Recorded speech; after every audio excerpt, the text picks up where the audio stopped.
DB office থেকে প্রায় এক সপ্তাহ পর পরিবারের কাছে হস্তান্তর করা হয়েছে বৈষম্য বিরোধী ছাত্র আন্দোলনের ৬ সমন্বয়ককে।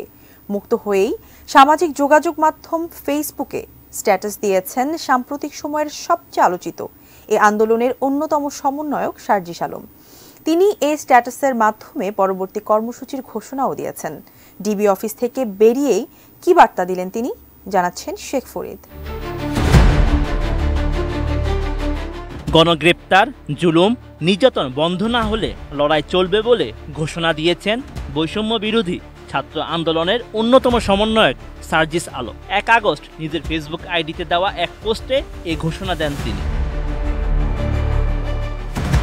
এর আগে ডিবি হেফাজত থেকে সার্জিস সহ ৬ সমন্বয়ককে মুক্তি দেওয়া হয়। মুক্তি পেয়েই জ্বালাময়ী স্ট্যাটাস দিলেন সার্জিস আলম। তিনি ফেসবুকে লিখেন, কথা দিয়েছিলেন আন্দোলনকারী শিক্ষার্থীদের গ্রেপ্তার করবেন না, মামলা দিয়ে হয়রানি করবেন না। আপনারা কথা রাখেননি, এমনকি বিশ্ববিদ্যালয়ের শিক্ষকদের উপর আঘাত করেছেন। সেই সঙ্গে দেশ জুড়ে স্কুল কলেজের শিক্ষার্থীদের উপর লাঠিচার্জ করেছেন। যাকে ইচ্ছা তাকে জেলে পাঠিয়েছেন। আন্দোলনকারীকে খুঁজে না পেলে বাসা থেকে ভাইকে তুলে নিয়েছেন, বাবাকে হুমকি দিয়েছেন। মাসরুর তার উদাহরণ।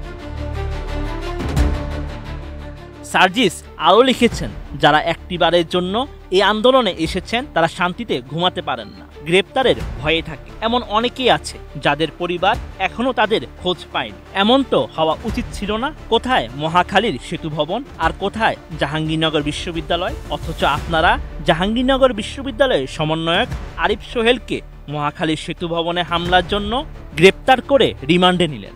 সঙ্গে আছেন আসিফ মাহতাব স্যার, মাসরুর সহ আন্দোলনে অংশগ্রহণকারী অসংখ্য শিক্ষার্থী। বৈষম্য বিরোধী ছাত্র আন্দোলনের এই সমন্বয়ক লিখেন, রিকশা থেকে নামিয়ে প্রিজন ভ্যানে তুলছেন, বাসা থেকে তুলে মামলা দিয়ে কারাগারে পাঠিয়েছেন, আমার বোনদের রাস্তায় ফেলে পিটিয়েছেন। কি ভাবছেন এভাবেই সবকিছু শেষ হয়ে যাবে? প্রশ্ন রেখে সার্জিস স্ট্যাটাসে লিখেন, ৬ দিনের ডিবি হেফাজত দিয়ে ৬ জনকে আটকে রাখা যায়, কিন্তু এই বাংলাদেশের পুরো তরুণ প্রজন্মকে কিভাবে আটকে রাখবে? দুর্নীতি, লুটপাট, অর্থ পাচার, ক্ষমতার অপব্যবহার করে যে ক্ষোভ সৃষ্টি করেছেন, প্রতিনিয়ত সেগুলো কিভাবে নিবৃত করবে?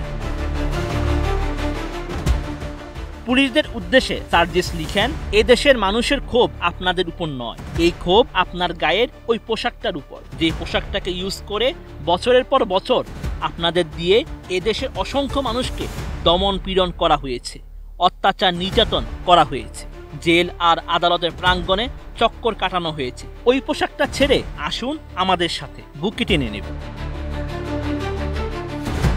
এ পথ যেহেতু সত্যের পথ, ন্যায়ের পথ, তাই যে কোনো কিছু মোকাবেলা করতে আমরা বিচলিত নই। যতদিন না এ বাংলাদেশ আন্দোলনকারীদের নিরাপদ আশ্রয়স্থল হয়ে উঠছে, গণগ্রেপ্তার, জুলুম, নির্যাতন বন্ধ হচ্ছে, ততদিন এই লড়াই চলবে বলে জানিয়েছেন সমন্বয়ক সার্জিস আলম। অবশ্য সার্জিসের এই পোস্ট দেয়া আইডিটি ফেসবুকে আর খুঁজে পাওয়া যাচ্ছে না।